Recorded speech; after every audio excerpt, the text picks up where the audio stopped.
kepentingan umum itu kan hampir sering diperlawankan dengan kepentingan pribadi, individu, ya. Kepentingan individu. Padahal jangan lupa loh, kepentingan individu itu pun sebenarnya itu bisa menjadi kepentingan umum.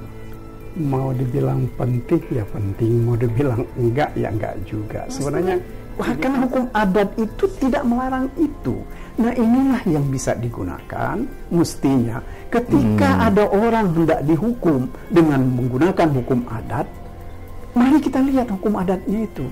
Hukum adat itu adalah untuk membebaskan orang, bukan untuk menghukum orang. Di daerah-daerah tertentu di Lampung itu, kalau anak perempuan yang punya pacar itu tidak disetujui oleh keluarganya, biasanya mereka lari bersama si pacar dan ke rumah ketua adat atau rumah penghulu di sana. Kalau sudah sampai di sana, itu wajib mereka nikahkan. Iya. Itu loh. Tetapi sekali lagi, bagaimanapun juga hukum itu adalah untuk melindungi kepentingan orang banyak, ya. Akan tetapi Sobat JSRC, ini kita mengenal lebih jauh dengan Bang Magdir. Sebelum kita masuk tema yang akan kita pelajari, mungkin tidak hanya kali ini, tapi itu akan rutin sekaligus mensosialisasikan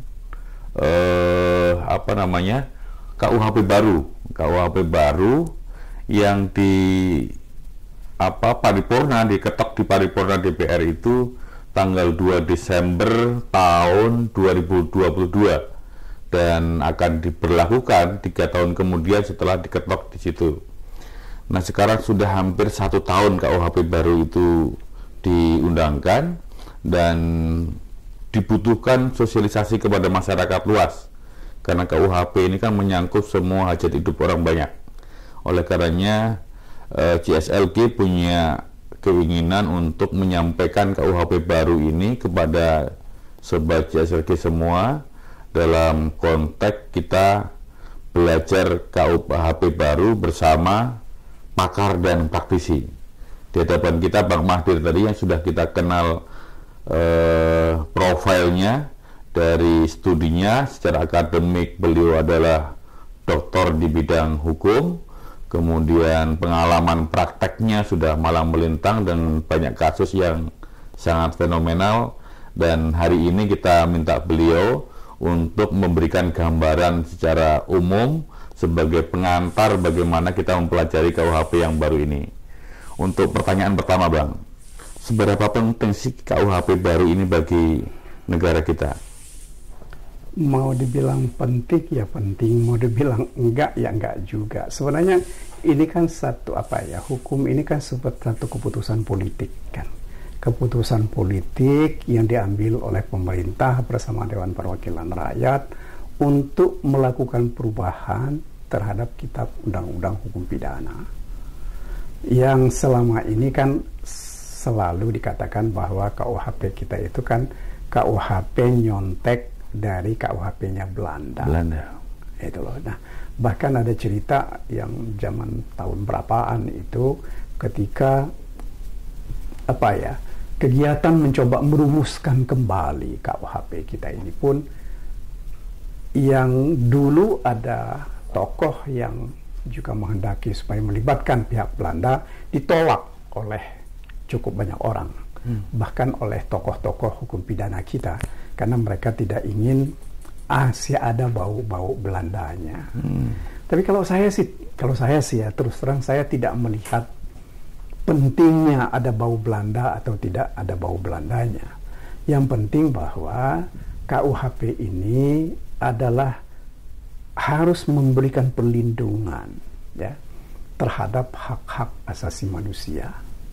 Jadi orang dengan KUHP yang baru ini diharapkan akan dihukum sesuai dengan kesalahannya.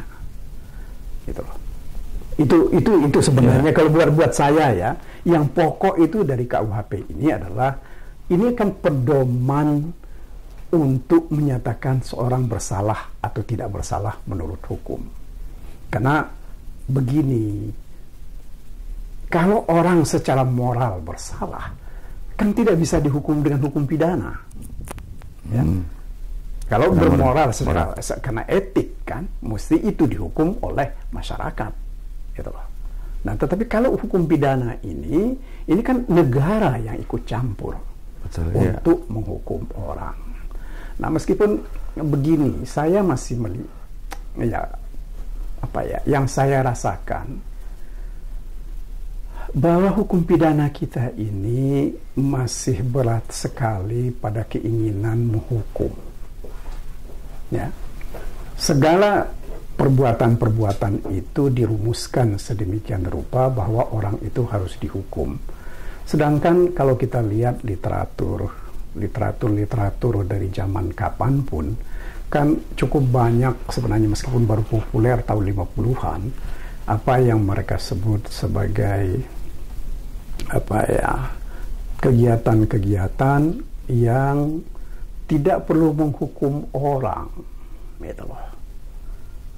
Ya, seperti itu. Nah, saya kira ya, restoratif justice yang sekarang sudah mulai dibicarakan oleh pihak kejaksaan, oleh pihak kepolisian, dan oleh Mahkamah Agung. Akan tetapi restoratif justice yang hendak dilakukan dengan aturan kita ini dibatasi dengan angka nilai kerugian. Padahal kan mestinya bukan itu, gitu loh ya. Karena kalau kita baca restoratif justice itu, ini kan satu upaya mencoba memulihkan ya satu pelanggaran hukum yang melibatkan korban dan juga melibatkan pelaku. Nah, sementara coba kalau kita lihat hukum pidana kita ya yang sekarang ini antara korban dan pelaku itu kan tetap diberi batas yang sangat kuat, bahkan seperti tembok, gitu loh ya. Jadi tidak sentuhan penyelesaian perkara itu lebih pada penghukuman, gitu loh. Ya, akibatnya apa? Lebih menghukum ya, Pak? Lebih pada menghukum, bukan mencoba menyelesaikan ini dengan cara-cara restoratif itu tadi. Sebab artinya kan apa? Akibatnya ya pihak korban akan tetap mengalami trauma, mengalami luka, sementara juga bagi pelaku dia juga mendapatkan pembalasan yang ini juga bisa berat buat pelaku. Menimbulkan dendam baru bisa jadi. Dendam baru bisa jadi. Nah, ini yang kalau saya lihat ya, KUHP kita ini masih heavy kepada proses penghukuman itu. Bang, KUHP kita itu kan ngambil dari yang tadi Belanda ya, Pak?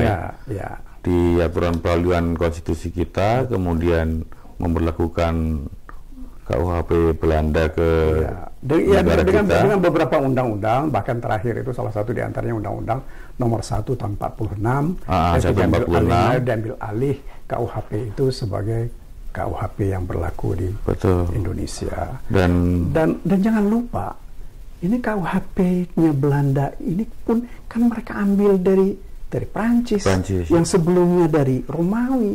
Artinya apa? Ini kan hukum yang hidup di dunia, ya, bukan karena cuma mau-maunya Belanda.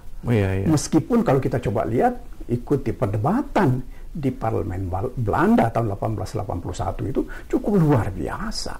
Tapi sebagian pakar kan bilang begini, Bang, kita butuh hukum pidana nasional, gitu kan, sehingga kemudian Republik ini mulai 58 sampai terus-menerus pengen punya KUHP yang memang original nasional. Padahal hukum pidana kan mungkin berlakunya standarnya juga nasional ya, Pak ya?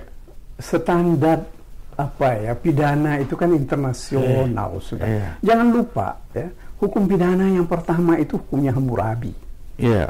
Itu 3.000 tahun yang lalu. Apa itu mungkin? Bayangkan. Jadi kita tidak mungkin menyebut KUHP original, itu nggak mungkin. Memangnya kita ini tertutup dalam satu tempat yang tidak ada komunikasi dengan orang, yang nggak bisa. Sebab hukum pidana ini pun kan ini kalau yang di Indonesia ini kan berlaku terhadap semua orang yang bertempat tinggal atau berkedudukan di Indonesia dan melakukan perbuatan di Indonesia. Jadi itu kan berlaku juga terhadap orang asing kalau mereka melakukan perbuatan pidana di Indonesia. Jadi kalau saya sih ya, label nasional dan kok kayaknya nggak perlu disebut-sebut lagi gitu loh. Karena begini, salah satu contoh yang kita baru bisa lihat secara baik tentang perlindungan hak asasi. Iya. Salah satu yang sangat real perlindungan hak asasi itu kan kita bisa baca di Magna Carta 12 sekian di Inggris itu. Iya. Tahun 1200 sekian sebelum revolusi Prancis itu. Sebelum revolusi Prancis. Nah, salah satu yang pokok dari situ apa? Bahwa orang itu tidak boleh ditahan ya, kalau dia tidak ada sesuatu yang dilakukan, aturannya. Iya. Tidak ada pidananya. Meskipun dalam praktek ya masih juga ada sih ya hukum kebiasaan dan hukum adat yang digunakan untuk menghukum orang di Inggris ketika itu. Tetapi itulah cikal bakal ya dari perlindungan terhadap hak asasi. Jadi kalau saya sih ya sudahlah, kita perlu memang hukum nasional, tapi tidak perlu kita sebut hukum nasional yang original. Nggak akan ada tidak yang perlu original. dibandingkan dengan impor dari Belanda begitu ya. Sebab bagaimanapun juga kan ilmu ini kan dari seluruh dunia ini gitu loh ya. Dan saya kira kejahatan mungkin kan sama ya, Pak. Sama saja. Di sini kejahatan, di sana pasti di sana juga kejahatan. Mencuri misalnya, pasti di sana juga kejahatan ya, Pak. Iya, menyuap juga iya begitu kan. Dan kalau kita lihat misalnya suap, mencuri, itu kan dari kitab-kitab suci itu semua sudah menyebut tentang itu, gitu loh. Iya, Bang, ini saya mau nanya yang lebih konkret nih, Bang.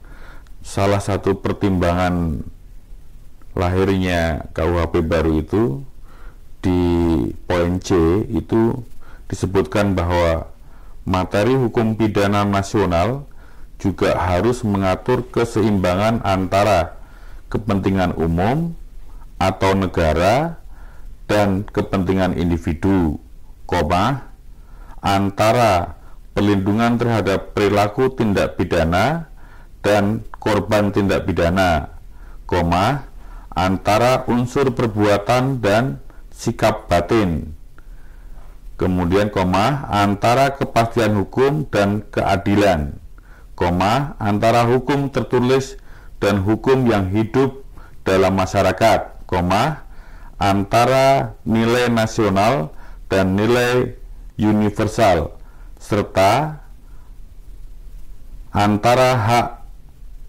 asasi manusia dan kewajiban asasi manusia.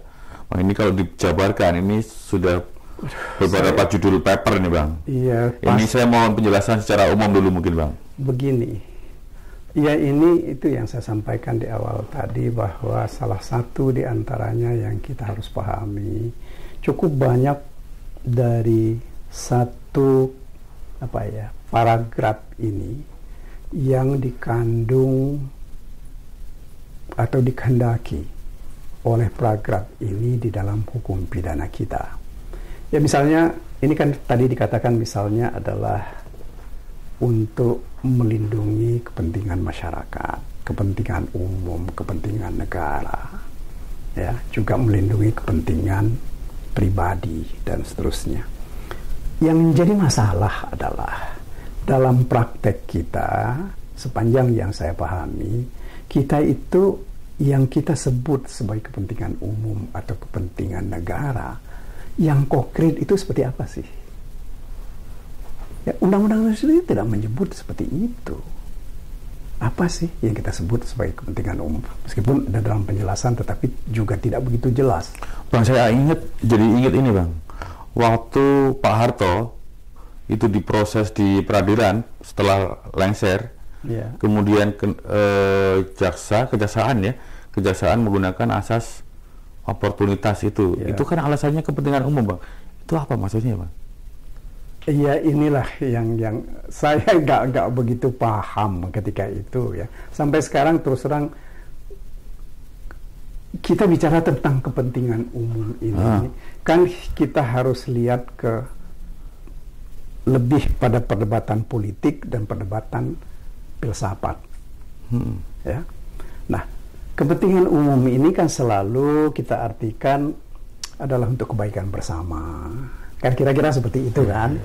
Kemudian penghormatan terhadap hak-hak bersama. Ya, kepentingan bangsa dan negara. Tetapi yang konkret itu seperti apa sih? Sulit kan buat kita untuk menunjukkannya itu bahwa itu kepentingan negara. Ya, apalagi kalau dikaitkan dengan kepentingan politik sesaat. Nah, kepentingan negara, antara kepentingan negara dengan kepentingan orang yang sedang berkuasa, itu kan sulit untuk kita pisahkan. Iya. Itu loh. Nah, jadi kalau menurut saya sih itu yang harus kita kembalikan kepada filosofi daripada kepentingan umum dan kepentingan negara ini. Nah, kita bisa baca misalnya cukup banyak pikiran-pikiran orang, seperti misalnya, menurut saya sih salah satu diantaranya adalah yang kita lihat itu misalnya kepentingan umum itu kan hampir sering diperlawankan dengan kepentingan pribadi, individu, kepentingan individu. Padahal jangan lupa loh, kepentingan individu itu pun sebenarnya itu bisa menjadi kepentingan umum. Ketika satu masalah berlaku terhadap individu, masalah hukum, dan ini bisa digunakan terhadap orang yang lain. Ya, makanya justru saya kadang-kadang terus terang, saya selalu katakan kita harus berhati-hati betul mendikotomikan kepentingan umum dan kepentingan pribadi. Ya, jadi ini yang memang perdebatan itu perdebatan filsafat yang sangat panjang. Tetapi bagi saya, kalau saya sih apapun itu juga adalah kepentingan itu adalah untuk kepentingan umum, itu harus dikaitkan, selalu kita kaitkan dengan keadilan. Ya. Nah, kenapa harus dikaitkan dengan keadilan? Karena masalah yang akan dihadapi oleh orang secara individual, ya, itu bisa juga nanti terkait dengan orang yang lain. Makanya sekali lagi, kalau kita bicara tentang kepentingan umum, kita harus membacanya bahwa kepentingan umum ini adalah untuk kepentingan orang banyak dan berhubungan dengan keadilan. Itulah. Kalau kasus Kedung Ombo itu, Bang, waktu itu bangun kepentingan apa kayak gitu ya, Bang, yang dimaksudkan keseimbangan antara kepentingan umum dengan kepentingan individu itu. Iya, ini kasus Kedung Ombo kan misalnya kemudian lahan diambil oleh negara untuk waduk. Untuk bendungan. Iya, justru karena itu yang kalau saya lebih pada sering melihatnya bukan dikotomi kepentingan umum dan kepentingan individunya, tetapi lebih sering kepada cara kita menyelesaikan masalah. Itu loh. Saya nggak tahu, saya tidak begitu mengikuti betul bagaimana sosialisasi dari Kedung Ombo itu dulu sehingga menjadi keributan yang luar biasa. Karena satu hal yang selalu jadi bahan untuk mereduksi hak-hak masyarakat itu, terutama terkait dengan tanah, bahwa rakyat tidak memiliki sertifikat. Padahal itu kan cuma secari kertas yang diberikan oleh pemerintah sebagai pengakuan terhadap tanah orang. Iya. Kan itu esensinya kan itu. Iya, betul. Negara yang memberikan. Negara yang memberikan. Iya. Secara faktual ini udah turun-temurun, ada yang mungkin ratusan tahun. Iya. Gitu ya. 400-500 tahun orang menguasai tanah itu ketika negara belum ada. Iya. Nah, kan itu yang mestinya dilihat. Kalau kita tidak boleh mendikotomikan hak-hak masyarakat yang sudah diakui dengan hak yang masih berdasarkan hukum adat. Mestinya dianggap sama. Karena bagaimanapun juga kalau terhadap tanah, begitu dikuasai oleh seseorang, lingkungan itu tidak akan pernah mengganggu. Karena mereka menganggap dan melihat itu secara faktual milik orang itu. Mestinya negara menganggapnya seperti itu. Jadi jangan karena nggak ada surat menyuratnya dianggap orang itu tidak berhak. Itu justru yang menurut Bang, itu yang menurut hemat saya menjadi problem dalam penyelesaian konflik kepentingan ini. Harusnya hukum pidana justru melindungi hak-hak. Iya, bukan hanya hukum pidana, hukum administrasi pun juga begitu gitu loh. Harusnya hukum ini kan begini ini kan prinsip dasarnya hukum itu adalah untuk melindungi hak-hak warga negara. Ya. Kalau warga negara bersalah, dia akan dihukum dengan hukum itu. Akan tetapi hukum ini bukan sebagai SIM atau lisensi bagi pejabat untuk menyalahkan orang. Tetapi itu adalah pembatasan. Ya. Anda kalau mau menyalahkan orang, nah tapi kan ini kan kaitannya dengan hukum acara. Bagaimana cara menyalahkan orang, itu loh. Ya. Nah, tetapi kalau kembali kepada hukum pidana, ini kan terhadap orang yang melakukan perbuatan pidana itu kan ada kategorinya, ada pelaku, ada apa yang membantu, ada yang turut serta. Nah ini kan hukum itu menentukannya begitu gitu. Mesti ada gradasinya antara pembantu dan pelaku secara bersama-sama. Jadi kembali ke urusan tadi ya, kalau saya sih terus terang misalnya kalau Anda tadi tunjuk urusan Kedung Ombol, kita ini yang mesti kita selesaikan terlebih dahulu adalah pemahaman kita bahwa hak-hak masyarakat yang ada dan diakui oleh hukum adat itu yang harus kita kukuhkan, itu yang harus kita hormati. Baru kita bicara hukum nasional. Nah, dalam praktek kan ini ada perbedaan. Orang punya sertifikat dengan orang punya giri membayarnya beda. Ya kan? Yang sertifikat bayarnya lebih mahal, yang punya giri bayarnya lebih murah. Padahal orang ini belum punya sertifikat kan bisa jadi karena nggak punya uang dan tidak tahu bagaimana mengurus sertifikat. Nah ini kan soal, sekali lagi menurut hemat saya sih ini kan soal perlakuan ya terhadap masyarakat ini. Selanjutnya Bang, keseimbangan antara pelindungan terhadap pelaku tindak pidana dan korban tindak pidana.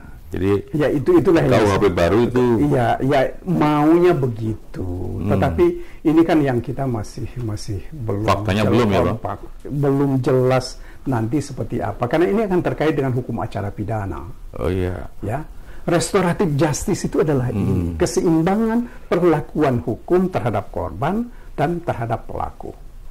Nah, di beberapa negara di Amerika misalnya, kalau nggak salah juga di Kanada, sudah dilibatkan korban dan pelaku itu dalam menyelesaikan konflik mereka.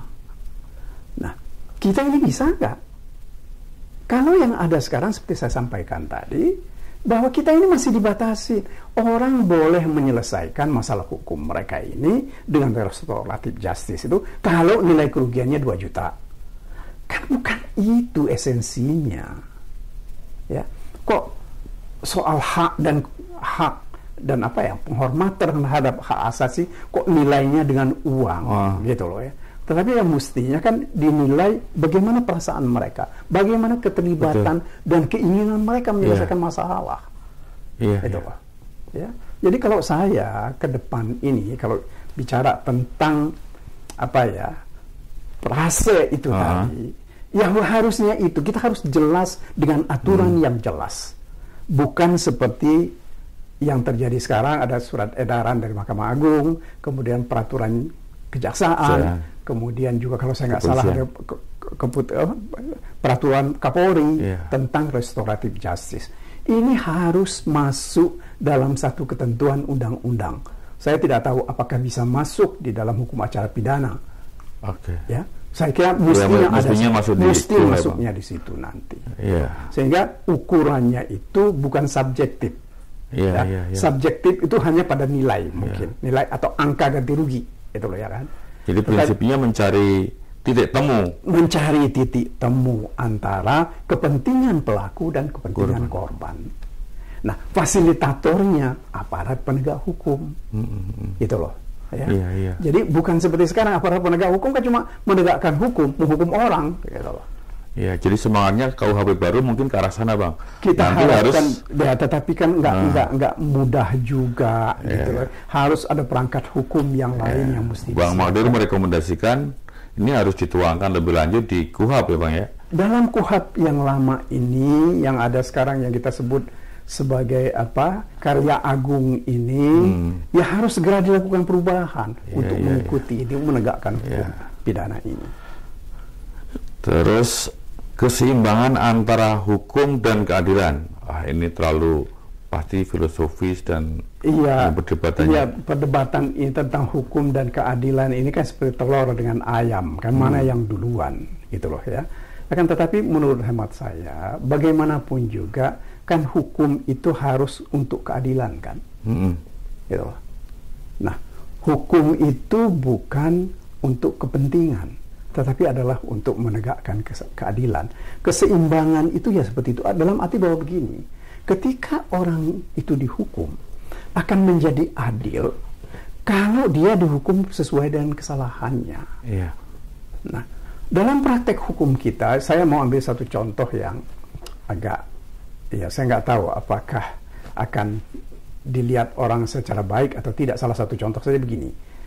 Ada peraturan di Mahkamah Agung atau yang merupakan hasil kesepakatan pembicaraan teman-teman di Mahkamah Agung itu, bahwa untuk menentukan satu perbuatan itu melawan hukum atau menyalahgunakan kewenangan terkait dengan korupsi, kalau kerugiannya di atas 100 juta, ini kan jadi konyol, ya. Jadi nggak masuk di akal. Kenapa? Karena orang kan bisa saja melakukan perbuatan itu. Orang yang tidak punya kewenangan apapun dianggap dia melawan hukum karena nilai kerugian 100 juta, di atas 100 juta. Itu loh ya kan. Kan makanya justru karena itu ini yang ukuran itu yang harus kita punya, harus ada itu. Nah, jadi kembali lagi soal Bang, ini mempertentangkan antara kepastian sama keadilan nggak sih, Bang? Ini seolah-olah mau seperti itu. Karena perdebatan kita kan begini nih. Memang bahwa hukum itu harus ada akhirnya. Ya. Tetapi bagaimana terhadap hukum yang tidak adil? Apakah diakhiri begitu saja? Kan nggak boleh begitu. Makanya dalam hukum pidana kita, dalam praktek hukum kita, ada namanya peninjauan kembali. Ya. Nah, peninjauan kembali ini sebenarnya kalau kita lihat niat baiknya ya ke depannya itu adalah mencoba menciptakan keadilan itu. Karena bisa saja hakimnya khilaf, ya. Bisa saja putusan itu saling bertentangan, atau ada bukti-bukti baru yang tidak ditemukan sebelumnya sehingga tidak terjadi keadilan. Ya. Jadi kalau menurut saya tidak boleh ada pembatasan ketika orang hendak mencari keadilan. Jadi hukum itu ujungnya keadilan ya.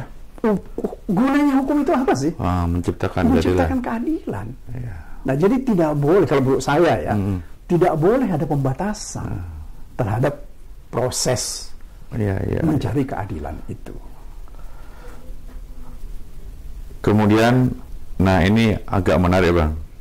Keseimbangan antara hukum tertulis dan hukum yang hidup dalam masyarakat. Ada putusan MK yang ini saya terus terang saya tidak memahami maksud dari ini ya. Kalau kita lihat putusan MK tahun 2006 yang diputus oleh Prof. Jimli dan para hakim konstitusi ketika itu, bahwa hukum yang hidup dalam masyarakat itu tidak boleh dianggap untuk menghukum.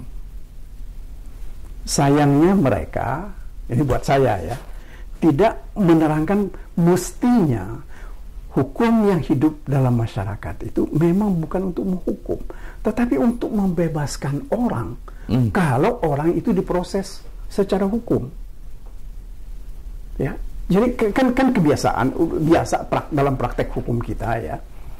misalnya melarikan, kalau di daerah-daerah tertentu, melarikan anak di bawah umur karena hendak dikawini, secara hukum pidana itu salah.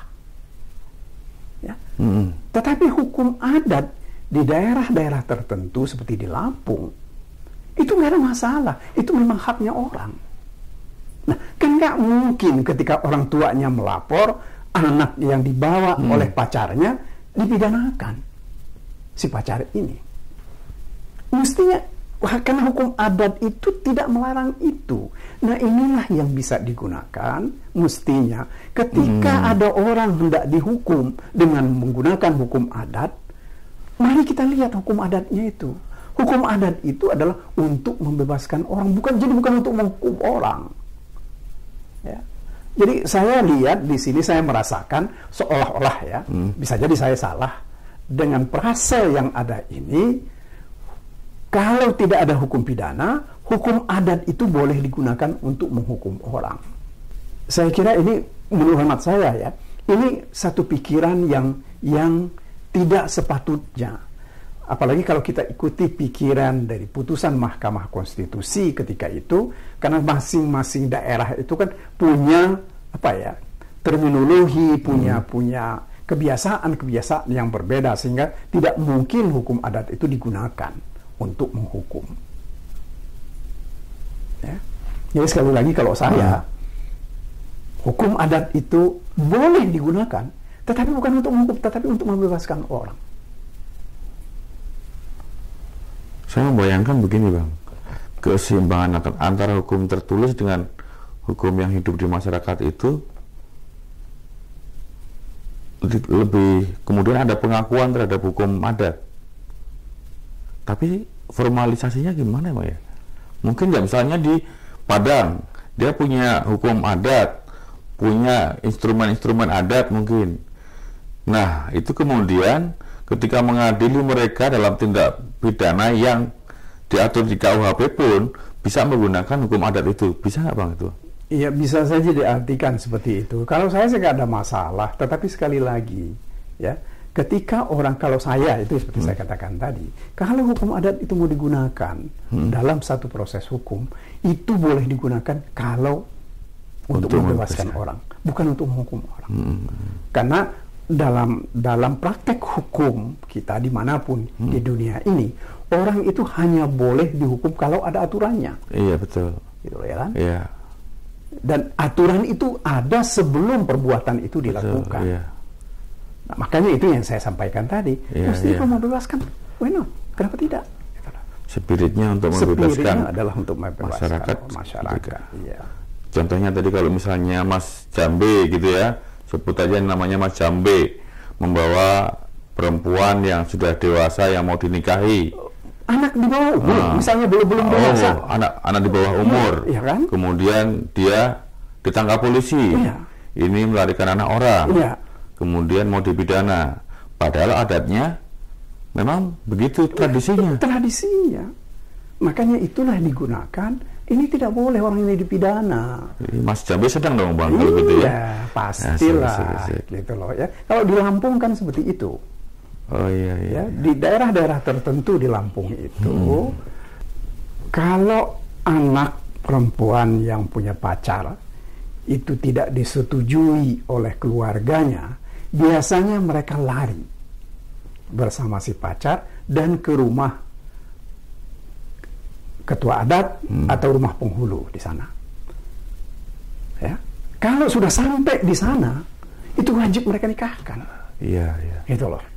Nggak boleh dicegah. Iya. Nah, jadi itulah perbandingannya kira-kira menurut saya sih seperti itu. Selanjutnya, Bang, ini, Bang, antara nilai, ini saya bingung, Bang, antara nilai nasional dan nilai universal dalam konteksnya hukum pidana. Ya begini, kalau itu sih ya, kan ada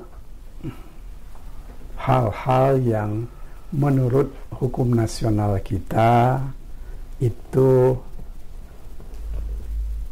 bisa dihukum, ya. Tetapi nilai-nilai universal itu mengatakan itu tidak dihukum. dalam banyak negara ada contoh-contoh tertentu yang ya itu tidak perlu dihukum, tetapi di tempat kita bisa dihukum. Salah satu contoh saya kira kegiatan nudis. Ya. Di beberapa negara itu kan nggak ada masalah, bebas saja. Ya. Nah, tapi kalau kita di Jakarta ini, ya nggak boleh. Orang itu akan dihukum, ya, karena hukum kita mengatakan nudis itu tidak boleh. Nah, ini yang barangkali saya kira ini yang mesti dilihat betul secara hati-hati. Nah ini Bang, mungkin itu saya baru ingat kemudian. Begitu ini diparipurnakan di DPR, kemudian ada wisatawan luar negeri mau masuk Indonesia, akhirnya kemudian membatalkan kunjungan ke Indonesia, berwisata ke Indonesia, karena takut dengan ketentuan undang KUHP baru ini. Ya justru karena itu. Nah itu gimana nih Bang? Saya kira begini, mungkin itulah saya kira kalau di atas tadi kita melihat kearifan lokal itu seperti apa. Ya kalau misalnya maaf kata ya, kalau di Bali kan nggak begitu masalah kan. Ya mungkin dibatasi seperti itu. Kalau orang itu datang ke Bali, mereka bersikap seperti itu, dan oleh masyarakat itu tidak dianggap sebagai hal yang salah. Nggak mengganggu masyarakat. Nggak mengganggu masyarakat. Kan hukum itu kan supaya masyarakat tidak terganggu kan. Yang pokok itu kan itu. Tapi kan kita ngomong begini kan dianggap sekuler kan. Ya nggak ada masalah. Tetapi ini kan kita bicara tentang hukum yang hidup dalam masyarakat kita dan masyarakat internasional. Kita ini nggak bisa menyebut diri kita seperti dalam batok kelapa kan nggak bisa. Ya, interaksi kita dengan masyarakat luas itu kan luar biasa. Jadi maksud ini begitu mungkin ya, ya. Kita punya tradisi, tapi kita juga menghargai tradisi hukum yang ada di luar. Ya sepanjang tidak mengganggu kepentingan masyarakat. Ya coba bayangkan kalau mereka nude gitu di lari-lari di Jakarta. Ini kan pasti kan akan mengganggu banyak orang. Tetapi kalau entah di pulau mana gitu ya itu. Senggigi bro. Bang. Ya senggi, ya nggak tahu. Orang sepanjang yang saya tahu, kawan-kawan di Lombok Barat juga nggak marah kan. Nggak ada masalah karena menurut mereka ya itu hak orang. Ini terakhir di pertimbangan huruf C ini Bang, keseimbangan antara hak asasi manusia dan kewajiban asasi manusia. Ini bagaimana penjelasannya Bang? Ini yang susahnya itu kan begini ya. Antara hak dan kewajiban ini sebenarnya kan dua sisi dari satu mata uang. Nggak boleh didihotomikan atau diperlawankan seperti itu. Ketika kita punya hak dan pasti akan ada kewajiban di situ. Tetapi sekali lagi, bagaimanapun juga hukum itu adalah untuk melindungi kepentingan orang banyak. Ya. Akan tetapi sekali lagi kepentingan orang banyak itu kan juga terkait ada di situ itu kepentingan pribadi. Nah, keseimbangan itu ini yang nggak ada penjelasannya, ya. Artinya kan disitulah nanti kearifan para intelektual kita menjelaskan ini. Saya nggak tahu nanti peraturan pemerintah yang akan ada sesudah adanya KUHP ini nanti mau seperti apa? Apakah akan mereka atur lagi atau tidak? Kita nggak tahu. Kalau saya lebih cenderung mungkin nanti ada pasal-pasal yang kurang kena atau ada frase-frase yang tidak jelas. Itu bisa diamandemen. Setiap tahun kita bisa lakukan amandemen. Karena saya mengikuti betul proses bagaimana misalnya di Belanda. KUHP mereka 1881 itu sampai sekarang mereka masih amandemen. Dilakukan perubahan terus menerus. Pasal yang sudah tidak cocok lagi itu dibuang. Ya. Bahkan pasal-pasal yang dulu menjadi jurisprudensi tahun 16-an, tahun 30-an, di tahun 2000-an itu sudah mereka nggak pakai lagi. Ya, nah ini saya kira itu yang harus kita lakukan, gitu loh. Kita juga harus sabar, ya. Masyarakat juga harus terus melihat dan memikirkan ini secara baik. Dalam arti bahwa kita semua harus kritisi KUHP kita ini dan pelaksanaannya nanti tentu saja. Apalagi kan ini masih ada waktu 2 tahun lagi. Karena ini kan kemarin baru diundangkan 1 Januari 2023. Ya. Ini akan berlaku 3 tahun kan. Kemudian ya. 3 tahun kemudian. Nah sambil itu saya kira mudah-mudahan nanti itu bisa dipersiapkan untuk dilakukan amandemen terhadap KUHP ini. Banyak sebenarnya yang bisa kita bicarakan dalam mengupas KUHP ini. Kita sampai di sini dulu, Bang. Baik, terima kasih. Sampai menimbang pertimbangan huruf C saja dulu, Bang.